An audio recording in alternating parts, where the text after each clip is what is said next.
বিসমিল্লাহির রহমানির রহিম। আজকে লাইভে আসছি অনেক দিন পরে ব্রাহ্মণবাড়িয়া হালচাল নিয়ে। প্রিয় দেশবাসী, ভাই ও বোনেরা, আপনারা ব্রাহ্মণবাড়িয়া পুরা শহর ক্লিনিকে ভরে যাচ্ছে।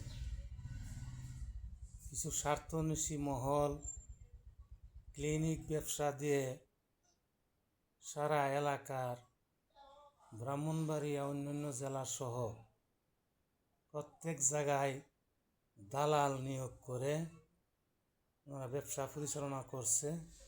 পাশাপাশি আমি স্বাস্থ্যমন্ত্রী ও প্রধানমন্ত্রী তারেক রহমান সাহেবকে অনুরোধ জানাচ্ছি, ব্রাহ্মণবাড়িয়াতে যেইভাবে ক্লিনিক ব্যবসা মানুষকে হয়রানি আরম্ভ করছে, এভাবে চলতে থাকলে গোটা বাংলাদেশ মানুষ রোগী হয়ে যাবে, ভালো মানুষকেও রোগী বানায় ফেলে।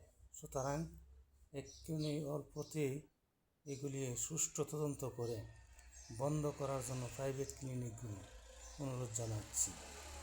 আমার সাথে যারা একমত আছেন তারা আমার ভিডিওটি লাইক ও শেয়ার করবেন, সোজা হয়ে যাবে।